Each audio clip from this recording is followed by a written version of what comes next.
నమస్తే, welcome to our channel. నేను ప్రియా కౌశిక్. అమృత ప్రణయ్ 2018లో ఇదొక సంచలనమైన విషయం. పరువు హత్య కింద నమోదు చేశారు. ఇది పరువు హత్యనే. ఎందుకంటే తన కూతురు 9th క్లాస్‌లోనే లవ్ చేసింది అని తెలుసుకున్న తండ్రి 10th క్లాస్‌లో తనని మొదటిసారి కొట్టడం, అలాగే హెచ్చరించడం, ఇది సరైన పద్ధతి కాదు అని చెప్పి తనని ఇంట్లోనే చదువు ఆపేసి కూర్చోబెట్టడం. ఆ తర్వాత అమృత ప్రణయ్‌లు 7 ఏళ్లు ప్రేమ ప్రయాణం సాగించి దాని తర్వాత కొన్ని రోజులకి 7 ఏళ్ల తర్వాత పెళ్లి చేసుకున్నారు. వాళ్ళిద్దరూ కూడా జీవనం సాగించారు. అత్తగారింట్లోనే ఉంటూ అమృత ప్రణయ్ హ్యాపీగా ఉన్న సమయంలో ఇవన్నీ చూసిన మారుతీరావు తట్టుకోలేక సుపారి మనుషుల్ని పెట్టి ఎన్నో కోట్లు డబ్బులిచ్చి ప్రణయ్‌ని హత్య చేయించారు. ఇందులో A1 గా ఉన్న మారుతీరావు 2020 మార్చ్ 7న సూసైడ్ చేసుకున్నాడు ఆర్య వైశ్య భవన్‌లో. ఇది అందరికీ తెలిసిందే. దాని తర్వాత A2గా సుభాష్ శర్మ ఎవరైతే ఉన్నాడో బీహార్ నుంచి వచ్చాడు. ఇతను చాలా కరుడుగట్టిన నేరస్తుడు. ఇంతకు ముందే అతని మీద ఎన్నో కేసులున్నాయి. అయితే ఇందులో A3గా అస్గర్ అలీ, A4గా అబ్దుల్ బారీ, A6గా శ్రవణ్ కుమార్, అమృత బాబాయ్, A5గా ఏఎం కరీం, A7గా శివ, A8గా నిజాం. వీళ్ళు ఎవరైతే ఉన్నారో ఇందులో ముగ్గురు కూడా క్రైమ్, వాళ్ళకి ఆల్రెడీ వాళ్ళ మీద ఎన్నో కేసులు ఉన్నాయి. అయితే విస్తుపోయే నిజాలు ఏంటంటే ఇందులో అస్గర్ అలీ ఇంకా అబ్దుల్ బారీ ఐఎస్ఐ ట్రైనింగ్ కూడా తీసుకొని ఉగ్రవాద శిక్షణ తీసుకొని ఆల్రెడీ ఎన్నో ఉగ్రవాద కుట్రల్లో పార్టిసిపేట్ చేసిన చరిత్ర వాళ్ళకుంది. ముఖ్యంగా చెప్పాలి అనంటే గుజరాత్ సీఎంగా మోడీ ఉన్నప్పుడు హరణ్ పాండే అనే కేసులో ముఖ్యంగా వీళ్ళ పాత్ర ఎంతో ఉందని చెప్పి ఈ ఇన్వెస్టిగేషన్ లో తెలిసింది. మొత్తానికి అమృత ప్రణయ్ కేసులో 1600 పేజీల ఛార్జ్ షీట్ అయితే దాఖలు చేయడం జరిగింది. 5 సంవత్సరాల 9 నెలల పాటు ఈ కేసులో ఎన్నో విస్తుపోయే నిజాలు, ఎన్నో అవకతవకలు చేసే సందర్భాలు ఉన్నప్పటికీ అప్పటి ఎస్పీ రంగనాథ్ గారు ఎంతో చాకచక్యంగా, అలాగే బాలస్వామి అమృత వాళ్ళ మామగారు, అదే ప్రణయ్ వాళ్ళ తండ్రి ఎవరైతే ఉన్నారో ఆయన నుంచి తీసుకున్న ఆధారాలు, అలాగే అమృత దగ్గర నుంచి తీసుకున్న ఆధారాలు ఎక్కడ కూడా డైవర్షన్ అవ్వకుండా ఈ కేసు ఉండేలాగా చూసుకొని అప్పటి ఇన్వెస్టిగేషన్ ఆఫీసర్స్ కానీ, అక్కడ పనిచేస్తున్న డీసీపీ కానీ, లేకపోతే ఇంకా వేరే ఎవ్వరైనా కానీ ఎంతో ఓపిక్గా కేసు డైవర్ట్ కాకుండా ఎన్నో నిజాల్ని సేకరించి, అలాగే టెక్నికల్ గా కానీ లేకపోతే అక్కడ ఉండే వాళ్ళని కూడా దోషులు ఎవరైతే ఉన్నారో వాళ్ళని కూడా కొన్ని కోట్ల లావాదేవీ జరిగింది కాబట్టి మీకు అందరికీ తెలుసు అమృత వాళ్ళ తండ్రి వ్యాపారస్తుడు. ఆయన చాలా పెద్ద మొత్తంలో వ్యాపారం చేస్తూ ఉన్నాడు. ఇంత పెద్ద ఐఎస్ఐ ట్రైనింగ్ తీసుకున్న వాళ్ళని సుపారీ ఇచ్చి పెట్టారు అంటేనే మీరు అక్కడే అర్థం చేసుకోవచ్చు. అలాగే మనకి తర్వాత కూడా ఎన్నో సార్లు కొన్ని కోట్ల ఆస్తి ఉంది అని అనేసి కూడా తెలుసు. అయితే ఇది మొత్తం కూడా A2 సుభాష్ శర్మ ఎవరైతే ఉన్నారో అతనికి డెత్, అలాగే పెనాల్టీ 15,000, మిగతా వాళ్ళందరికీ కూడా లైఫ్ శిక్ష పడింది. అంటే వాళ్ళు బతుకున్నన్ని రోజులు కూడా జైల్లోనే ఉండాలి.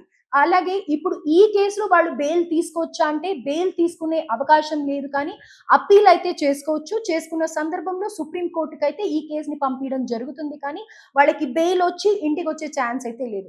అయితే 2020లో అమృత తండ్రి మారుతీరావు అమృతని ఎన్నో సార్లు కూడా తనని కన్విన్స్ చేయాలని చూసుకున్నారు. ప్రెగ్నెన్సీ వచ్చింది అని తెలిసిన తర్వాత కూడా అది టర్మినేట్ చేయాలి అని అనుకున్నారు. దాని నుంచి తప్పించుకోవటానికి అమృత కూడా ఆ డేట్స్ వేరేగా చెప్పడం, 5th మంత్ కూడా అయిపోయింది అని చెప్పడం, ఇలా ఎంతో తన వంతు ప్రయత్నం తను చేసింది. కానీ మారుతీరావు ఎక్కడ ఆగలేదు. 5th మంత్ అయినా సరే పర్వాలేదు అన్నట్టుగా బిహేవ్ చేసి జ్యోతి హాస్పిటల్ ఏదైతే ఉందో దాని ముందర మనం అప్పట్లో సీసీటీవీ ఫుటేజ్ కూడా చూసాము. నిర్దాక్షిణ్యంగా వాళ్ళకి తెలియకుండా వెనకాల నుంచి వచ్చి ఈ సుభాష్ శర్మ ఎవరైతే మెయిన్ పొడి చేశాడో ఆ విజువల్స్ కూడా మనం చూసాము. సో ఇందులో ఏదేమైనప్పటికీ అటు తండ్రిది తప్ప లేకపోతే అమృతది తప్ప అని అంటే గనక ఆల్రెడీ అప్పట్లోనే ఎన్నో చర్చలు జరిగాయి. ఇదే సందర్భంగా చూసుకొని ఆర్జీవి కూడా మర్డర్ అనే సినిమా తీయడం జరిగింది. అయితే అప్పట్లో అమృత స్పందించి ఇది కేవలం తన పేరుని ఉపయోగించుకొని క్యాష్ చేసుకోవడానికే ఇంత పెద్ద డైరెక్టర్ అయిన నువ్వు చేస్తున్నావు అని చెప్పేసి అమృత ట్వీట్ చేయడం జరిగింది. అలాగే ప్రెస్ ముందరికి రావడం కూడా జరిగింది. అప్పటి నుంచి కూడా అమృత కొన్నేళ్ల వరకు వాళ్ళ అత్తగారితోనే, ప్రణయ్ అమ్మ నాన్నతోనే ఉండడం జరిగింది. దీని తర్వాత వాళ్ళందరూ కూడా ఎంతో చెల్లాచెదురైపోయారనే చెప్పుకోవచ్చు. అటు అమృత ఫ్యామిలీ కానీ, ఇటు ప్రణయ్ ఫ్యామిలీ కానీ. ఎందుకంటే ప్రణయ్ ఫ్యామిలీలో ప్రణయ్ మొదటి కొడుకు. సో, మొదటి కొడుకు అబ్బాయి ఇలా చనిపోయాడు అనంటే గనక ఏ తల్లిదండ్రి కూడా అబ్బాయి కానీ, అమ్మాయి కానీ ఎవ్వరైనా సరే తమ బిడ్డ పోయారు అనంటే గనక ఎలాంటి అవస్థలో ఉంటారో మనం అందరం కూడా ఎక్స్‌పెక్ట్ చేయొచ్చు. అలాగే అమృత చాలా ట్రామాని ఫేస్ చేసిందని చెప్పుకోవచ్చు. ఎందుకంటే 5th మంత్ ఆ టైంలో బేబీకి ఎంతో మదర్‌కి కానీ, బేబీకి కానీ చాలా పీస్‌ఫుల్ ఎన్విరాన్మెంట్ ఉండాలి. అలాంటిది అమృత ఎంతో ఫేస్ చేసింది.